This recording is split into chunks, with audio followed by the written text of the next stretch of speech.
I ate a salad a couple days ago, and I went to Eddie and I was like, how does this happen? And he's like, I've literally never met anyone else in my life who Yep. has created this type of mess from eating. He's like, I don't know how it happens. I had Which I balsamic know, vinegar all over yeah, my shirt. I was like, I I don't had dinner know. tonight with a tea towel. I will tuck it into my shirt. I was like, thank God, I'm like, I'm alone. No, it's like, I mean, I would have to do it anyways. But I've now just learned, I'm like, I just need to do that because then I get mad because I will drip something on my shirt. And this is why I can't go on dates. Hello. Hi. Trying to stay real close to the microphone here. It is October book club. Now, for us right now, we're recording end of September, but we're getting ready for October. I'm very ready. So, Oh, yeah. we are ready because we are doing a very cozy October fallish pumpkin-y book. Yeah. It was the perfect book, I feel like, It was for October vibes. A Dark and Secret Magic by Wallis Kinney. Now, for those of you who don't know, I almost picked a different book. I did want to do Vampires of El Norte, I think Oh it's my called. God, yes, I forgot about that. I did want to do that book for a long time, but then at the last second, I was like, I think I've just read and like just personally in my life right now, combined with that stress, I'm like, I need something that's lighter. I feel like the world's really stressful right now. So Oh, is it? Is it, Jamie? a little bit, a little bit. So I am not normally a cozy book person, Same. but going into this, I'm like, oh my God, I needed this We both needed so this. much. Yes. For after I did continue to read more cozy books because I was like, I love it. Oh, you did. Yeah, you're Yeah. like, now I'm on a cozy book Yeah. journey. Yeah. And I normally do not like them. But I was like, no, Right. this is just, I get it. I get it. Yes. Why they are so needed. You're welcome. Thank you. Thank you very much. So I'm happy with this pick. Yeah, same. This is exactly what we needed. Yep.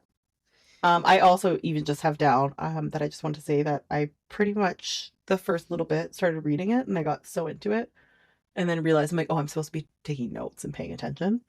That's when you know that you really like it. Yeah, I was like, you so I'm forget like, oh, I need to go take back. notes for the podcast that you Yeah. have. Yep. I would like to add, if you want to look back at any other book club picks that we have, because book club picks for us are just, we pick a book. Jamie and I go back and forth in picking a book, and we do the whole book in one episode versus our regular episodes, which are breaking down a breakdown of a fantasy or romantasy series. Yeah. So our previous book club picks are Don't Let the Forest In. Oh, Don't Let the Forest In, which was our August recent one by C.G. Drews. The Princess Bride by William Goldman. Yes. A Sea of Unspoken Things by Adrienne Young. And Blood Over Brighthaven. Blood Over Brighthaven by Emma Wong. Yeah. And then, yeah, we'll just have one more left for the year. Oh, is it my choice? Yeah. For December. Definitely not choosing the one I picked last December just for myself. What? I don't know. It was like, I was like, oh, I'm going to choose this like Christmas themey one. Oh, then it's bad. It was like a very like cozy Hallmarkish one, but too extreme. And I was like, it's so short that I'm just going to finish it. But I actually hated 80% of it while reading it. I was just angry the entire. So, our Halloween drink. You had so many good references also. Huh? Like the entire time I was reading this book, I was like, I wish I was doing the drink. Oh, yes, because this book, no, not immediately, but there was lots of recipe names. Yes. So many recipe names, so much cooking, references to food and drink. And I was like, ugh, so many options. There's 3 cocktail references in this book. The first one was pumpkin pomegranate punch, which is what I did. The other options were I don't know if I'm gonna get this exactly right, but like a ghost gin and tonic. Mm-hmm. And then the other one was the hot chocolate with the whiskey. Yes. Yeah. Oh, that sounds really good. Okay, well, I did a pumpkin pomegranate punch. And so I made a honey pumpkin syrup, which was, it was a honey simple syrup with cinnamon.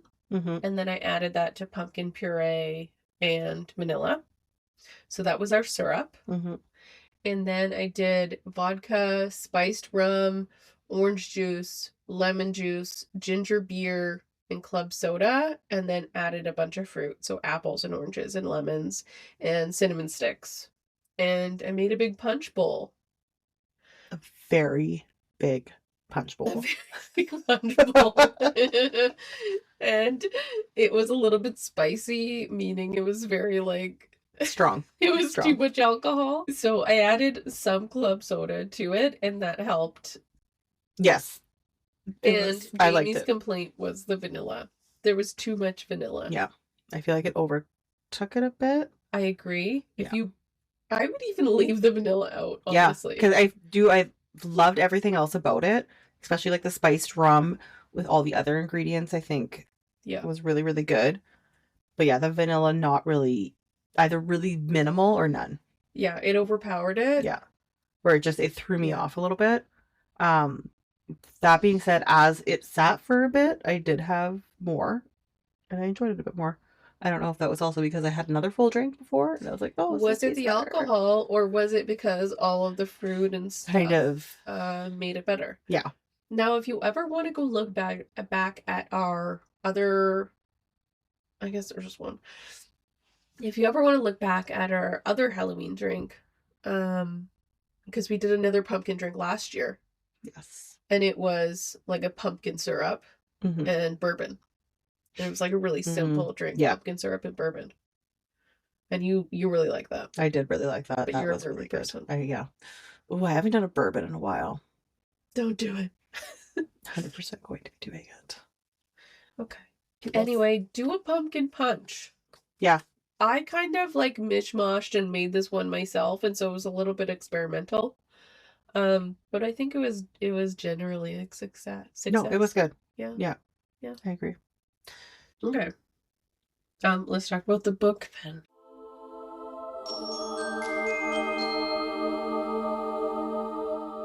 Kate Goodwin, Kate to her friends, has curated the perfect life as a hedge witch, living in a secluded cottage with only a black cat for company.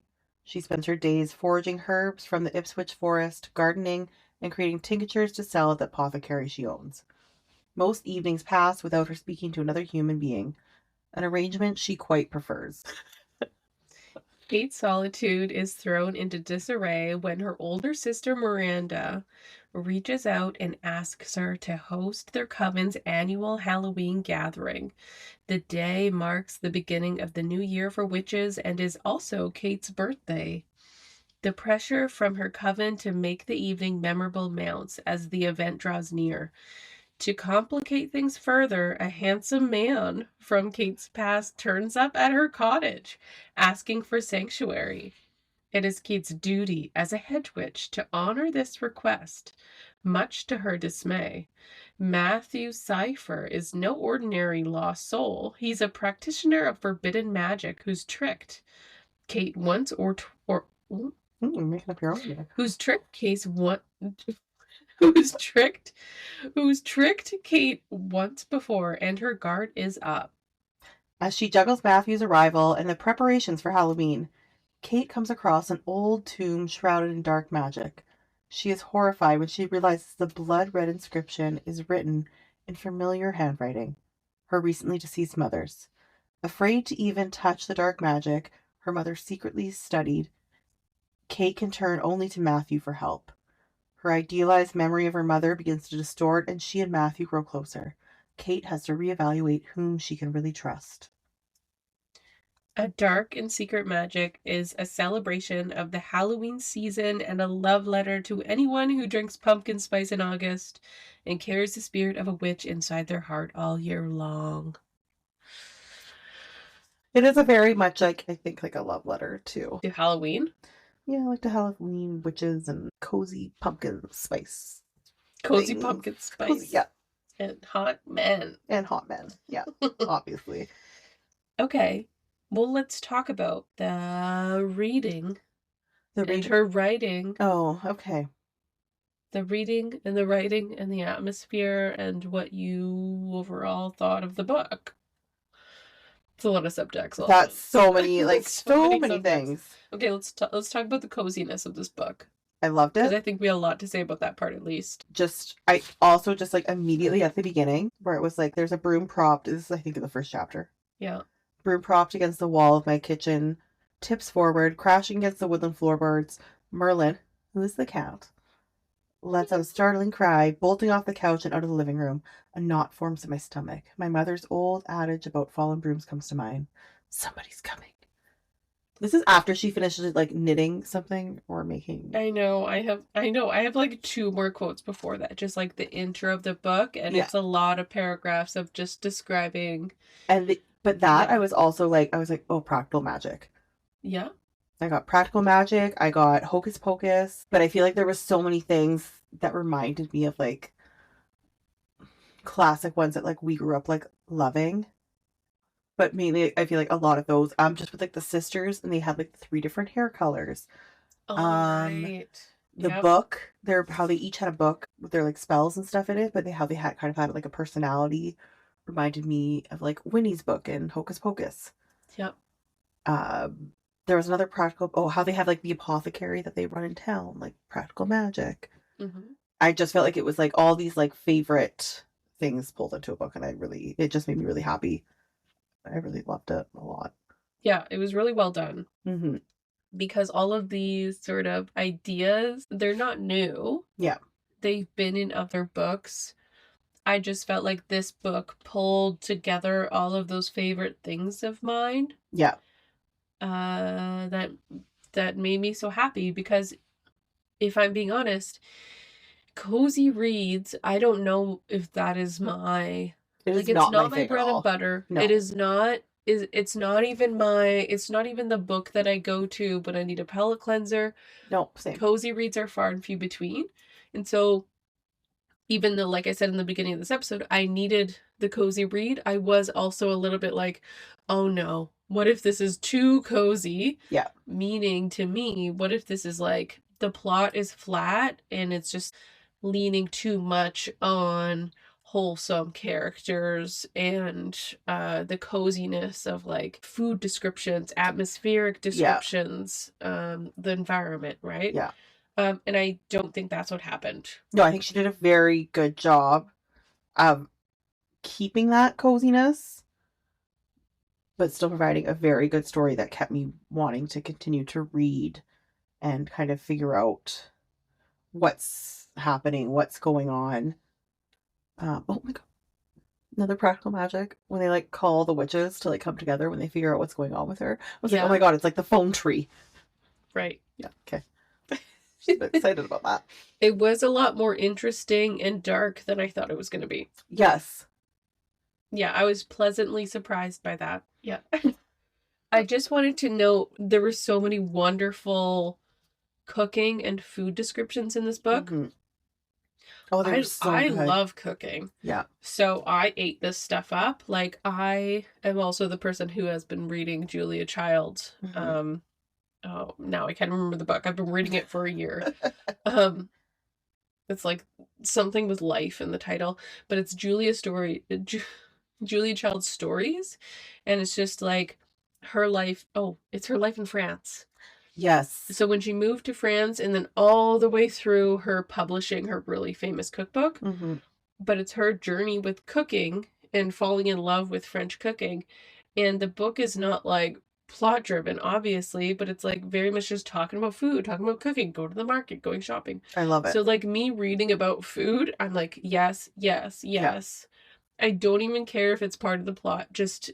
I'm describing like how she's making each thing. I'm like, I love it. I love it. Obviously she's grown up with a kitchen witch, her mom. So she's used to like great food, but I did feel like her cooking was a little bit outrageous where I'm like, Kate. She's like, just gonna throw us together real quick. Right. Like the scene of breakfast, I was like, this is outrageous. I got up early. Right. And her breakfast was Parmesan scrambled eggs paired with smoky paprika ketchup, citrus salad with cinnamon syrup, an apple spice coffee cake with sugar, streusel on top, and whipped maple yogurt in the center, and steaming crispy potatoes with garlic, chives, and caramelized onions. That is a restaurant brunch meal. Jamie, what's your breakfast? Actually, this morning I had a slice of sourdough and toasted it and put an egg with it, and it was really good. Did you feel like I'm a superstar? Yes, I did, because normally I have a little bit of yogurt and a banana. Right. Yep, that's it. But it's definitely not what she just did. No, but I love a like breakfast. I love a brunch. that sounds wonderful. Yeah. Also, I want all of it. A bit wasteful, but that's fine. It's super wasteful, which really bothers me too while I'm reading. I'm like, this isn't. I hope you're putting this in the fridge for leftovers. Better have some Tupperware. Yeah. Delivering it to your neighbors. So just a fun thing. I don't know if you read like the author's note at the end. No. Which it made me like it even more. So she kind of just talks about like her experience writing the book and everything. And referencing like the cooking in that. She's Tegan Gerard and everyone at the food blog, Half Baked Harvest, kind of just shouts her out and how like she's an inspiration. Also love Half Baked Harvest. And then so she says, for any fellow Halloween lovers out there, the cinnamon cookie recipe in the back of the book is indeed inspired by one of my favorite October movies, the Mary-Kate and Ashley film Double Double Toil and Trouble. So at the end of the book, she has a bunch of recipes, which I also loved. So I enjoy that that's like such also a big part of like her life, and you could tell how much she put it in the book, but just obviously the amount of research that also went into it. And just any shout out to Mary-Kate and Ashley makes me happy. Mary-Kate and Ashley are icons, and the movies that they've done are a staple. Yeah. In the world. I was gonna say most of our childhoods, but I'm like, maybe I shouldn't generalize me to everyone else in the world. They're a staple in all of our lives. Everyone's life. An interview with Glenn Powell today. It was just like I saw that. It was like, okay, us and Glenn Powell. Right? Just us and Glenn Powell. Glenn Powell, you just got like 50 points. You go, Glenn. Yeah. Oh, I love it. You go, Glenn. The book takes place the week before Halloween. Yes. Which I think is really nice setup. Where we go, okay, the book is going to end on Halloween, and it's basically the lead up. And that happens to be Kate's birthday. And her birthday. Yeah. Oh, I just thought of this right now because I'm a stupid idiot. Yes, she turns 31 on the 31st. Oh! I knew that. You did not just surprise me with that comment. I absolutely did, because we're both stupid idiots. I was always like, why 31? I was like, why not 30? We own homes. Anyway. I was like, why the 31st birthday? I did question that. I severely questioned that. I was like, okay. Like, why not 32 then? Like, why 31? Like, 31's so random. It is not random. Upon a witch's 31st birthday. We own businesses. Oh. You have children. Society. Okay. Yeah, so our main gal is Kate, who is Hecate Goodwin. I love that name. Hecate. Love that name. Love her life. She has the life I kind of want. You want to be in a cottage by yourself and everyone to leave you alone with the forest and your cat. I mean, I don't want to be completely left alone, but I like how she has the store. She can go into work. So I'm like, I feel like we kind of have the same life in certain aspects. Do you? Because I work from home the majority of the time. And then sometimes I have to go out to work, and that's when I converse with people. Yeah. I wish I had more of her cooking and her foraging in the woods like in my nightgown and barefoot and I just feel like Kate doesn't work very much. Like when you're saying I work from home, Kate comes home and she does not work. She crochets. yeah, but that's like her work as a hedge witch. She's working But on her hedge witchness does by that give her doing that. money? Mm. That's one of my questions in this book. I was like, Gal gets to go to work for 4 hours. Yeah, but that's the business that she owns and they do things and she has it somehow. Those are one of those people that have it figured out and we don't know. She could also be a Nepo baby or her, Totally. right? She probably doesn't have to pay for her house. She definitely didn't pay for that house. Yeah, well, Do you know how much those renos would have costed? Yeah. So she's just paying for like the bills. Costed is not a word, by the way. No, that's fine. She's paying for the bills, which the store covers. And she just gets to like, but people have to pay Who her. paid for those renovations? Probably her mother who owned the house. Can people do magic and renovate? Probably. That's why we need to be witches. I don't know. So many questions. Okay. Anyways, I really saw myself in this role.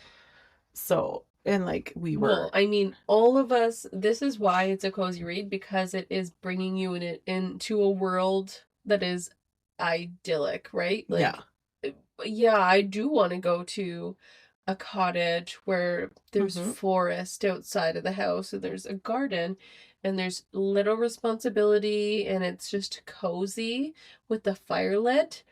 There's and then I just go like I really pick my dinner from the garden, right? I bring You it use back herbs from the garden, and then I make all these different like medicines and yeah. It I is also was like, inspirational. do I get a cat? Oh my god, I was gonna say that to you too. I was like reading this book, I was like, do I get a cat? Right? Because my husband has been trying to convince me for a very long time to get a cat, and sometimes he'll bring it up, and I'm like, absolutely not. No. I was like, because he only thinks of the good parts of the cat. Yeah. And Which I agree with. There's so many good things. But also, I get annoyed with the fish. Yeah, so, no, you should not get a cat. No, I was like, I'm not ready to get another dog at all. Yeah, you could get a cat. Yeah, so I was like, do I get a cat? Right? Living my witch life. I did also sign up for the class to go make a broomstick that you refused to come with me. So. Oh, you're gonna go do the class where you make a broomstick. Yeah. No, I did refuse you because I don't like crafts and I don't like strangers. That's fair. Because I am also Kate who would like to just be left alone in her cottage. Yeah. One of the things I related to with the cottage thing, and one of the reasons why I wanted the house that I have, is because there's lots of trees outside my house. Yeah. I like We're to like be a combination of her. Yeah, exactly. I like to be not near neighbors. Yeah. I previously had a neighbor where I let my dog out and it was like, 6 a.m. and I walked outside and he's like, hello, how are you? And I'm like, you need to get out of my face. And so now I live in a house where like I can't see anybody. It's just trees. And I'm like, oh, the trees bring me so much calm. And I just want to like sit outside with my trees. Leave me alone with the trees and the bears. Yeah. And I'm good. So same, Kate. Same. Yeah. See. Okay, anyway. Got really off topic. We open the book with Kate seeing Miranda. Why do I have Miranda? No, Margaret Hallowell. So she's an elder and she's a sea witch out, and she sees her outside of her cottage. Basically, she's already dead. She doesn't realize it. Yeah. But Margaret says this key piece of information, which is basically the information that carries through the rest of the book. It's kind of like, this is the mystery.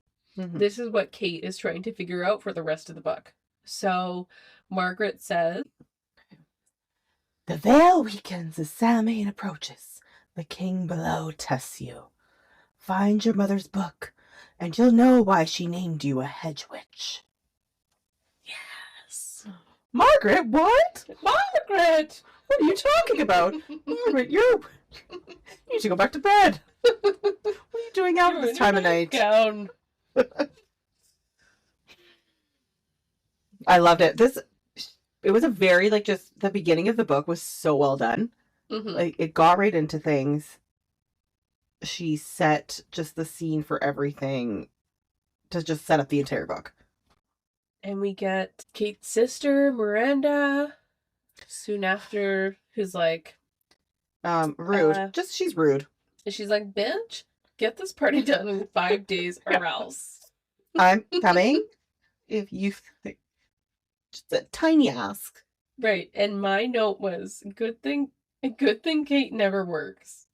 Actually.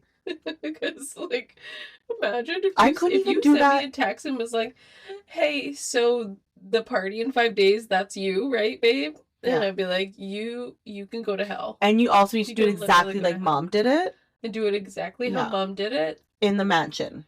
In that mansion mansion that we have. Yes. Yeah. No questions. No. There's no questions. No. Oh, I have so many other thoughts. I will be not taking questions at this time. I will actually just be showing you my suitcase. And if you could also carry my suitcase. Oh, if you could carry my suitcase. Why is she a butler when her sister arrive? It's a great question. Oh, I'll carry a suitcase. Do you need anything? Oh, you come back to our family home and I'm the butler. Imagine. I would be, yeah, I'll show you my butt.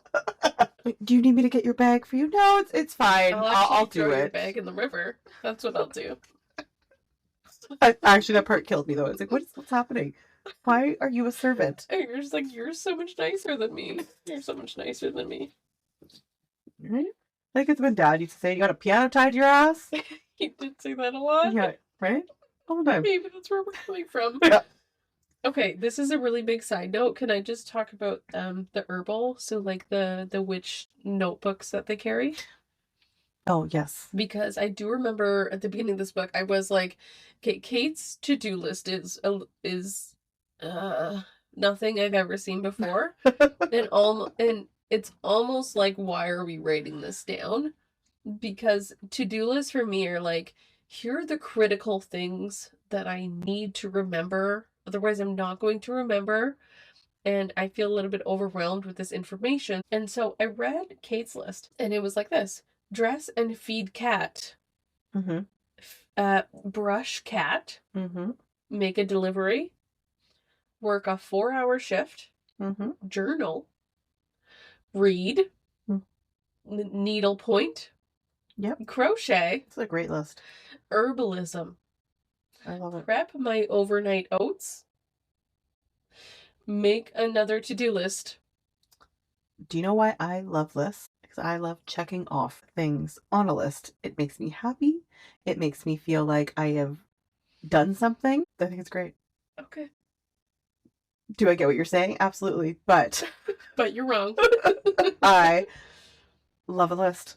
Okay, I know that there's important things in this book, but like one more stupid thing. There's something really important that I put stars around. The quote is, I tried my hair into a low ponytail with a green silk ribbon. Okay.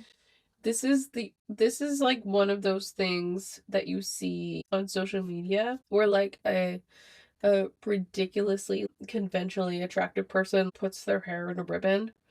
And or it looks perfect. Nobody puts their hair in a ribbon and like makes it look cute. But I'm just pointing out the nonsense that I also like.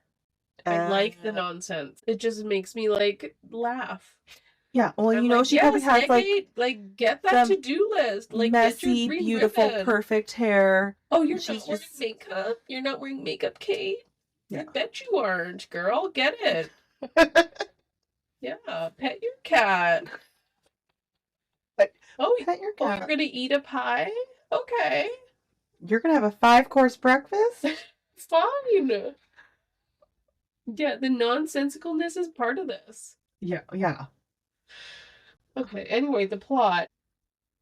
Okay, so one of the things we learn is that Hecate is a hedge witch, but she only has a snippet of that information. Yeah. When she first describes it, I'm like, this sounds great. I'd be a hedge witch. This sounds nice. Yeah, lovely. Yeah. So she says, okay, do you want to be Matthew? Do I? I'm to offer shelter, aid, and an ear to those who need it, be it a person, animal, or plant.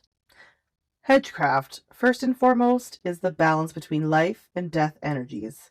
A hedge witch is a guardian to the living and the dead alive. I studied how to preserve and keep life. I learned to heal and protect. Admirable pursuits, yes. But the whole picture of your craft? Did you ever learn binding or shadow walking? Whoa. Or shadow walking, siphoning, guiding? I feel like he was a lot more angrier when they were having this conversation as well. Or Well, frustrated. the conversation gets more heated after this. Yeah. Yeah. Because he's where like, I can't you believe it. can't protect, you don't know, you're not going to be able to protect yourself. He's like, what? He's like, nothing. I didn't say that. And no, I didn't say that. But yeah, let's talk about our introduction to Matthew. Yes. Matthew Cipher. Great name. He arrives on the doorstep. He's a blast from the past. He's beautiful. He's a bad boy with a heart of gold from the Pacific Gate. I was like, is this in the book or are you just talking about? No, this is just me. Okay. He also, he has dark hair and blue eyes, which I don't know what our obsession is with dark hair and blue eyes. I feel like that's always been like, that's like a thing. Yeah, yeah. Stop it. Yeah. I remember. What's wrong with dark hair, dark eyes? I mean, I agree. But even, I just feel like growing up, that was like such like a cool contrast. Right. Are you Freddie Prinze Jr. or are you not? I don't think Freddie Prinze Jr. has that. I don't either, but in my head. I can't think of someone now that has that. Exactly, because it's a stupid description. No, do you want to know? There's a girl who's in an Enrique Iglesias video, I'm pretty sure.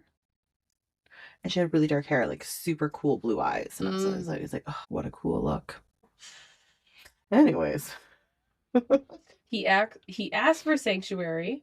And so part of Kate's duty as a head witch, right, is she can't turn him away. Yes. And so immediately when I saw this dynamic and then like him like leaning on the porch pole and like, yeah. oh, I'm at your cottage, like you have to let me in. I'm like, okay, let me in. Yeah. What else are you doing? So exciting. And she had kind of referenced him earlier. Did she? At the apothecary, I'm calling it now. I'm not sure what it's called. To Ginny, who I also love. Mm-hmm. Who's a Ginny. Book witch, which is really cool. Uh-huh. She, I think, had kind of like asked Kate like about her like romantic life, and she talked about him. Yes, yeah, I remember. Kind of made a reference to how he smelled like cinnamon and something, but he ended up being I can't remember what they call him.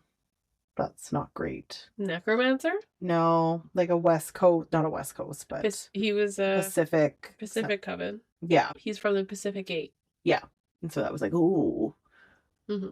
And I think she was trying to say it to try to scare her, where even when she said that, I was like, I don't know if she's like lying to just try to scare her. Mm-hmm. But then, yeah, he shows up and we obviously like learn more. I also like that she does say at one point, you told me you were a Texan Hexan.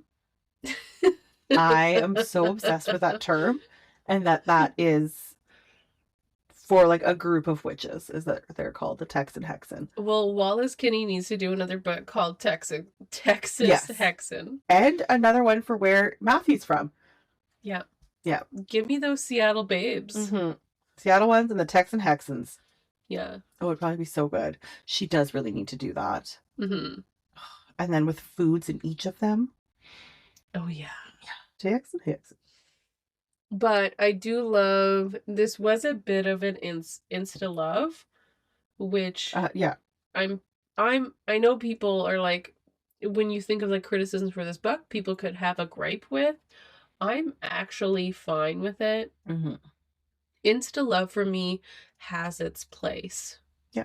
For this book where it's not a series, mm-hmm. It is a one book go. We don't have the time. We don't have the time. We don't have the luxury of build-up. And honestly, like, if it's kind of an insta-love obvious thing for me, if things are in balance in terms of the other things in the book, I don't care that much. No.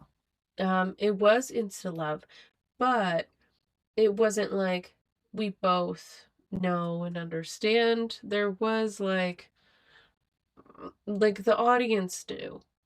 Yeah. They had a backstory.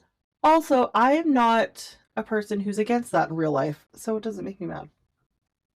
No, but I think there's some stories where like it happens like too quick and it ruins a story. I do not feel like that was the case here.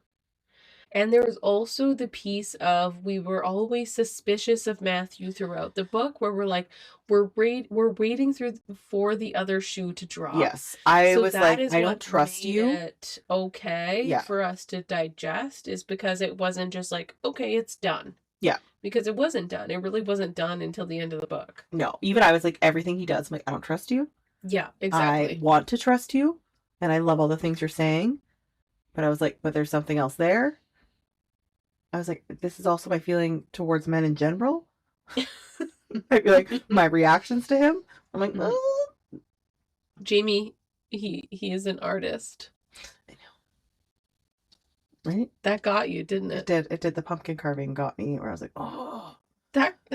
When he called it home, I'm like, Matthew, stop it. Matthew. Green flag. I literally put the pumpkin carving green flag.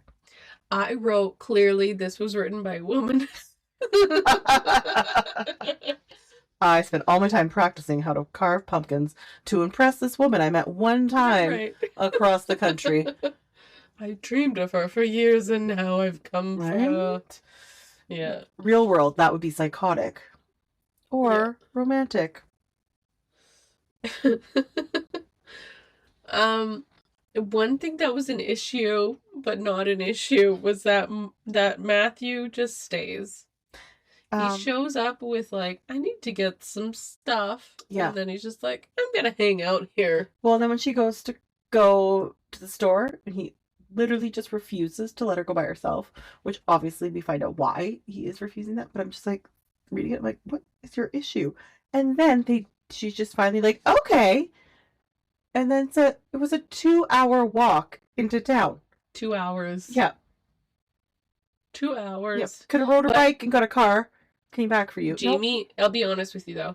If I quit my job, I'd be good with the two. Yeah, I'd be good with that. And I'd be like, there's this hot guy who wants to walk with me for 2 hours. Let's walk it, Matthew. Was it Insta Love, or was it a reality show where they had all this time together to have conversations? Oh, true. It's like the Big Brother effect, where if you spend so much time together, you will fall in love because you are your relationship's on hyperspeed.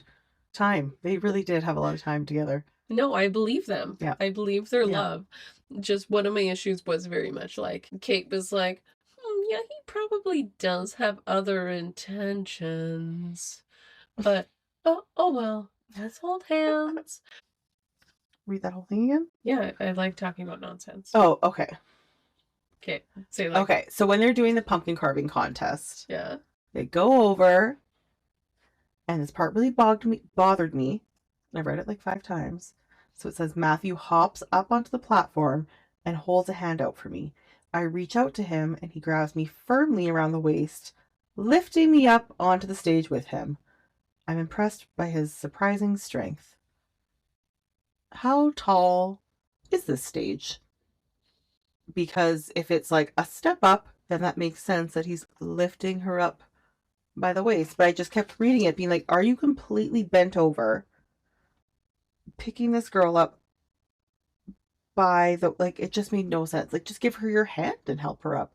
Is there not a step? Why isn't there a step onto the stage? It just... those are actually very good questions. Right? And just do you have super strength? It doesn't make, like, if you're completely bending over, how are you even, like, reaching the waist, and then to use your arm strength? Jamie, I don't even want to answer the logistics for you. I'm just so happy you are the person doing this, because this is usually me.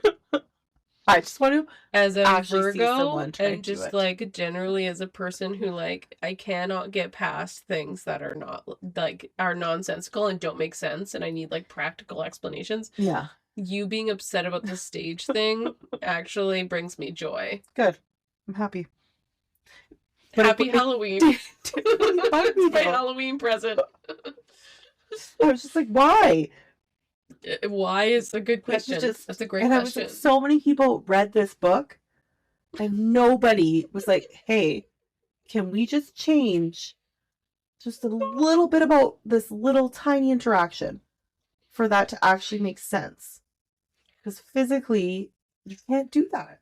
But also what doesn't make sense is the pumpkin carving, right? But we're in... But yeah, but I can also look past, like, the pump... Okay. Because they do have magic. The lifting you can't get past. No, the because pumpkin carving you yeah, can't the get pumpkin past. carving, like, you guys have magic. Did you think that was magic, his carving? No, but that could be a reason. That he's so fast with it. Okay, I feel like we've dedicated too much time to the stage. Just look, we're just gonna sound like we're shitting on this book, but I actually do love it. I loved this book. Yeah. This is probably my favorite book out of all of our book club picks so far. Same. But me kind of shitting on it too is like part of the love. And so I just want to preface this before I go into another thing that I shit on. Because there's like this point where Kate is really surprised when she discovers that Matthew has always been in love with her. I thought was like, he showed up on your doorstep when he didn't need to. Yeah. And he constantly held your hand. He fixed your pumpkin from your dad just because he knew that it meant so much to you. She was like, "Oh, like why? Cat. Why did you do that?" Well, I knew that it meant a lot. It meant a lot to you. Yeah. Yep. Your cat loved him. He cleaned your family's house. Like, he likes you, bitch. Yeah. He likes you. Also, just the fact that your cat was so comfortable with him right away. The signs were blaring. Yeah. It was like Vegas in her face. Like Las Vegas, Nevada in her face. And she's like, he's loved me the whole time. And you're like, yeah. Yeah. Yes, he did. And I'm going to accept that you didn't see it because of your self-doubt. Yeah. I'm going to accept it, Kate. Your mother did not teach you the whole hedge witch thing and didn't teach you how to read signs. Exactly. Just so you know, we all see your blind spots. Yeah. Anyway. Okay, so she does have the run-in with her mom's BFF on a reference. Winifred? Yeah. Yeah, at the pumpkin party. Yeah. Yep. Not the greatest best friend for her mother. No. This one was weird, yeah, because it's like this was her mom's other best friend who was like the only gal standing. Yeah. And it's like, she doesn't seem nice. You can't even go visit her? I'm confused. You need to win a contest to go see her? Yeah. What? And the mortal secretary woman was crazy. She was crazy because then Winifred ultimately was like, yeah, no, she doesn't have to make an appointment. So it's like, why did we have that whole scene? So that we could have a pumpkin scene, obviously. Okay. But just like her then finding out everything after and just like the lies that she sat in the living room and said to her. Wow. And she does kind of talk about how you go a bit crazy, I think, after being the type of witch that she was for that Meta long. witch. Yeah, I was like, well, there's a better way to handle that. Winifred from Hocus Pocus, but that's fine. I know we're talking about Winifred, but there was one part of Kate and Matthew that I wanted to say. The scene where she walked outside and she was in her nightgown. Oh my god, yes. And he was in her garden and she's like, oh my god. It was the morning because she was just out, obviously, in her garden, in her nightgown, barefoot, in the morning mist, foraging, as you do. With her nipples out. Yep. And so I thought, here's my nipples. And then I thought she probably did that on purpose. And I'm not mad at her for it.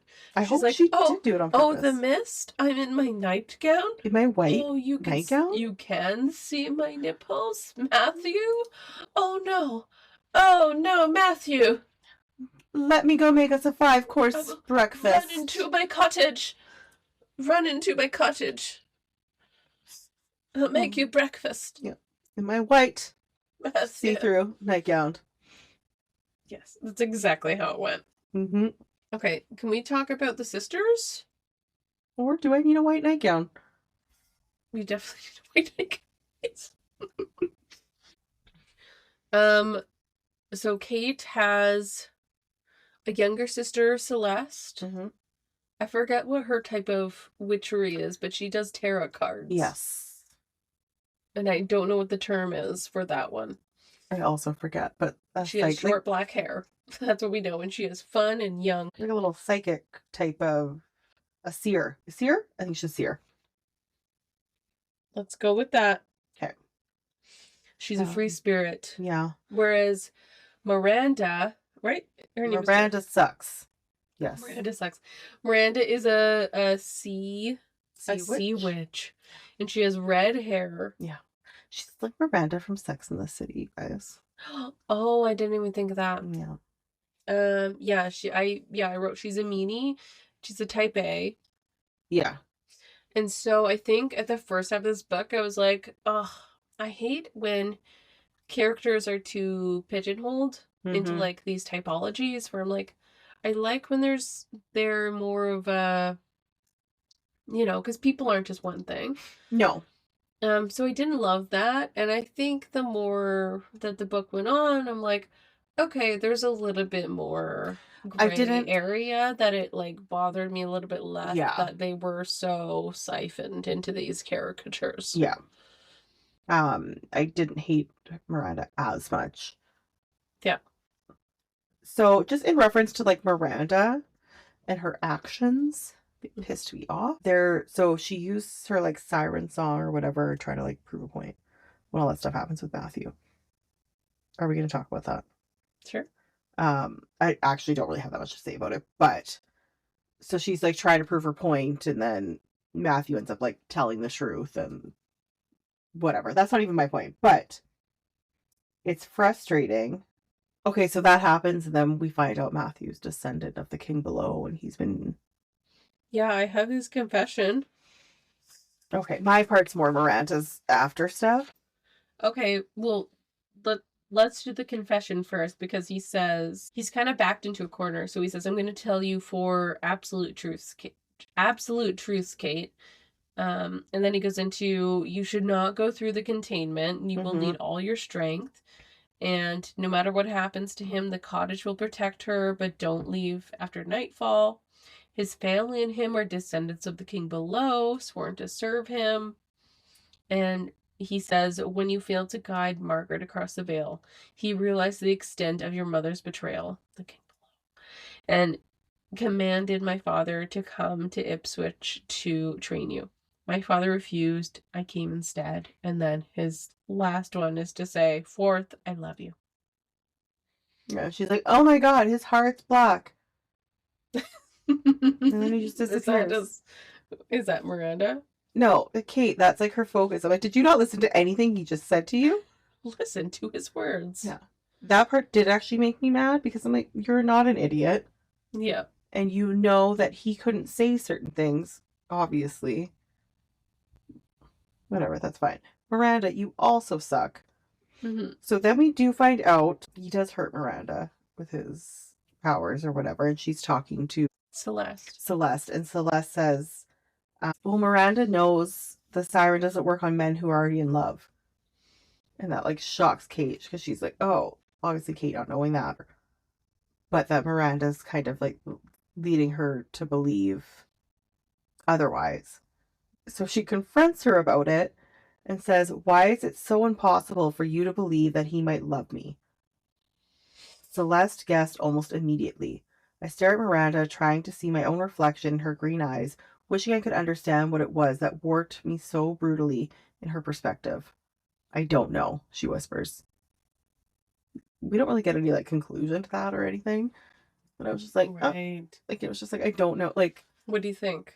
I don't. I was like, why? Is it just like your overprotectiveness? Not that someone like couldn't love her, but that like people are just trying to hurt her. Yeah, in general, I didn't really enjoy the sisters' dynamic in that, where I'm like, I almost wanted more of it. More of that. Of them and like understanding. You know what I hated the most?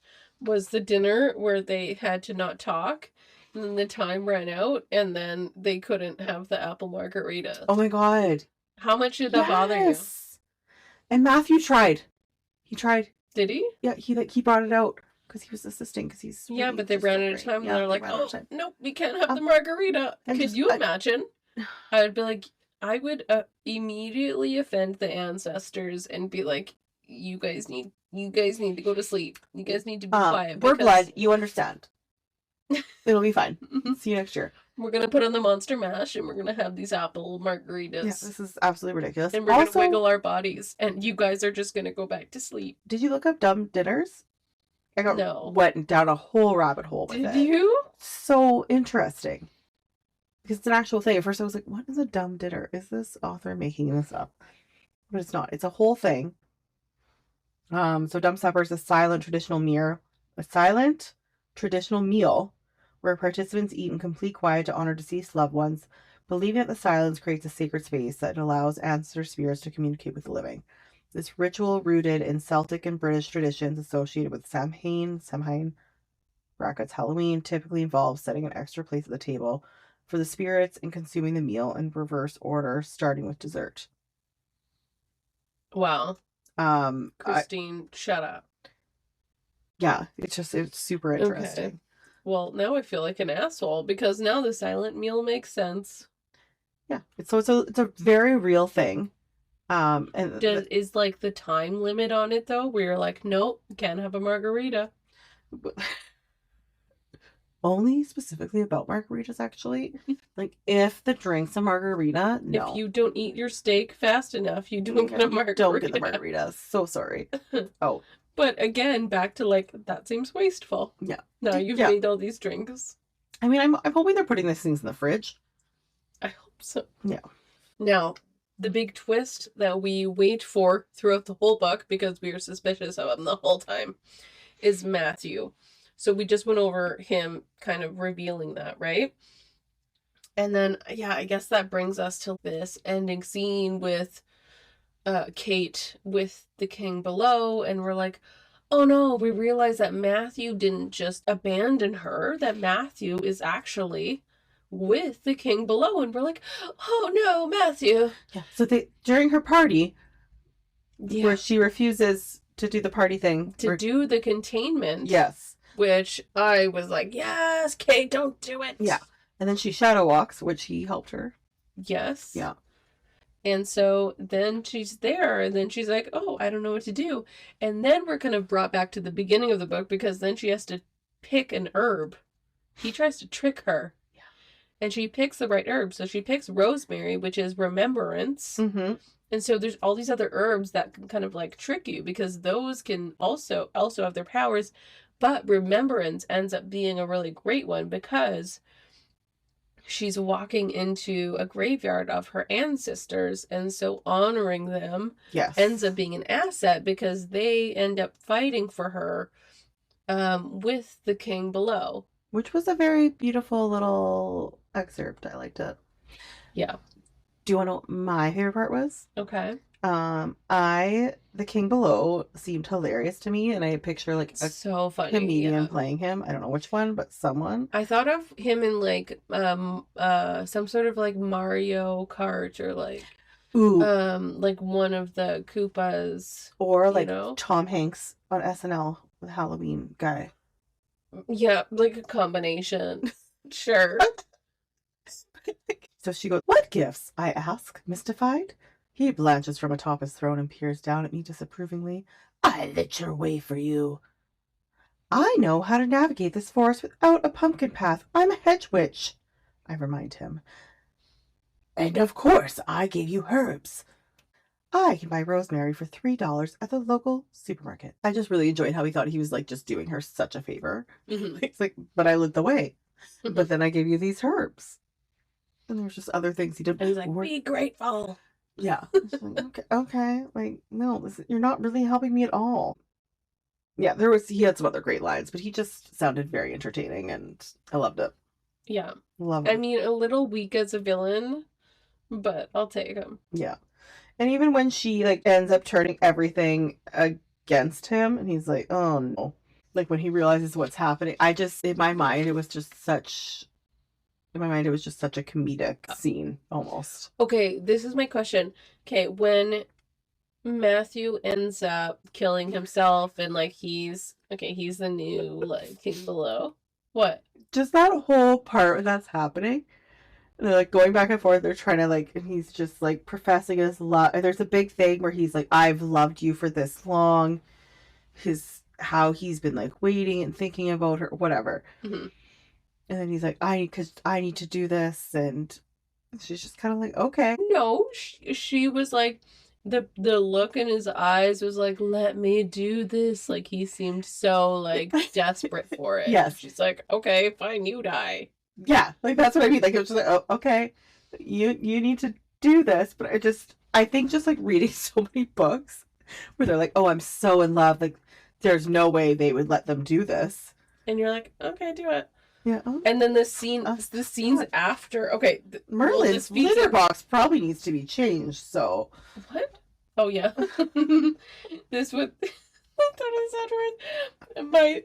My notes are like, no, Matthew's dead. I'll just have some birthday cake and some hot cocoa and look out towards the sky. I'm so sad. Like that was a full chapter. And then we get the actual ending, but I was like, oh, is this? Please tell me this is not the ending. I almost wish it was. Birthday cake and hot cocoa. I actually forgot about the birthday cake part. Like reading it, like because I was like, yeah, like you can walk back and forth, like the two of you, but it wasn't really referenced in her like thinking about it. Right. And I also, when I'm trying to read this, then her mom's there, like, yeah, like you let him sacrifice for you, honey. This is the right decision. Well, right. And why isn't anyone saying the stuff? Why isn't anyone saying the thing? Why didn't Matthew go like, babe, let me kill myself because now I'm going to end up doing my job that my ancestors have done. I'm going to do that. And then I'm going to come to you. Yeah. And then you're going to give me a yes. And then we're just going to live our lives as we have been. Yeah. Actually, no, we're cool. It's actually going to be fine. But instead, I'm actually going to make you believe that I'm actually going to die. And that you are but then he also says me or you. And then I'm going to make you feel real bad for a bit. It's just like, and then why he also says, this? I'll see you soon. And she doesn't really question that. And then another thing. Yeah. Then he comes back and is explaining all this to her, and then the thing that she has to drink is the ingredients he gave when he first arrived. So I was like, Matthew, that's so presumptuous of you. Did you have this all planned out in your head? What do you mean? So when he comes, like, he's like, you just need to drink this. When? At the very end. When he comes back, explaining everything. Yeah. But he did that in another part of the book? Oh, at the end of the book, he just goes, you need to drink this. Yes. But the ingredients in the drink are the ingredients he says when he first gets to her cottage in the beginning, when he's like, like, I need the specific ingredients. I need you to help me. Oh, he was hopeful. Yep. Super hopeful. Well, I mean, look, if you met each other when you're really young and you're like, this is love, you're like, I can respark this. Yeah. So I just love that, like, he shows up, he's like, these are the ingredients I need. Yeah. And he's already like, he is living in a different timeline than she is. Yeah. I'm like, I would just really enjoy that you showed up and said, this is what I needed. She's just like, okay, we'll get you those. And that's what it was for, so that they could live together forever. I didn't realize that. Yeah. I love that. Yeah. Question 2, can he leave the property? I was confused by that. Does it matter? Because they have a cottage. Yeah, no, it doesn't matter at all. I don't think they need to. They probably have sex, which is super exciting. Yeah. My last line is, yes, I'll be your hedge witch, Matthew. Kisses and penetration. Closed door, though. Closed door. Nobody needs to see that. Merlin, open the door a little bit. Merlin, close the door. I want to see it. Also 5 stars. Yeah, no, loved it. Literally, 5 stars. I loved this book so much. It made me really happy. Okay.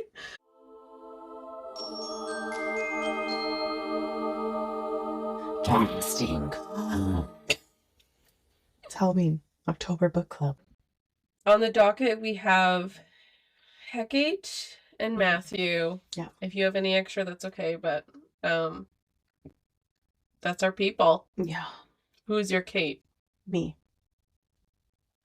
Jamie. Honestly, that's just who I was picturing. I can't lie. Jamie. I didn't picture anyone but me. Okay. Jamie. I was just Jamie is like, Kate. oh, I was like, maybe, like, and I'm like trying to picture the people. Maybe she like changed like a little bit, but it was no actual person Mhm. that exists that I know of. So it was Okay. that person or me. All right. Mine was Megan Fahey. Oh, Do you know who she is? I'm pretty sure. She's in the White Lotus season 2. Yeah. Yeah. Megan Fahey. Okay. Is that I don't watch White Lotus, so sorry to everybody. Meghann. Yeah, but I feel like she's in other things I've I'm sure she is. seen, and I think I like her. Yeah, no, it was me, guys. Okay, fine. Who's your Matthew? Okay, it was mainly Penn Badgley. Oh, that's a great choice. That's a great choice. At that, who it really 195% was, but in the beginning, I saw Matthew Good, like from, you know who I'm talking about? From He was in the Deborah Harkness Witches show. Yep.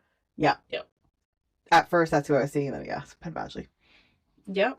No, that's the typology for sure. Yeah. I'm so scared. Mine is Genu from K-pop Demon Hunters. Totally not mad about that. That's all I imagined. He's pretty hot. That's all I imagined, and I couldn't. Wow, what a casting from you. I have a real life actress and a cartoon. Yeah. Okay, so I mean, mine's better because at least we're both real. This is a podcast, Jamie. Do you have any other castings? No. Oh, okay. This is my podcast, and it's the final answer. Okay. I cast her sisters as Meryl Streep and Goldie Hawn in Death Becomes Her. Oh. Right. Yep. I know the one has short black hair, but because I have dark hair, I was the dark-haired sister. Mm-hmm. So then she had to be the blonde one. So she's the Goldie Hawn. Right. And then Miranda is the Meryl Streep. No, wait. No. Sorry. Switch that around. You know what I mean? So yeah, those are my castings. Wouldn't you go Nicole Kidman in Practical Magic for Miranda? But that's also super tempting. Just because of the hair? No, it's too offbeat. No, it doesn't make sense. Yeah, no, because that's their... No. Nicole Kidman's more of a Celeste. Yep. Yeah. Okay. Ignore me. Also a question. Yeah. Is there a magic that you would pick from all of those? Because I was curious. Because you have like the Book Witch, and then I can't remember what her friend was. I feel like I was going to write them down. I didn't end up doing it. I don't know, Jamie. Can I be a tree witch? Yeah, you can be whatever you want to be. I'll be a garden witch. Whatever lets me be in my cottage. And in my garden and be surrounded by the forest. In my nightgown, naked. In my nightgown, naked. Yeah. Yeah. Okay, whatever that is, I'll be that. Perfect. Who's your MVP?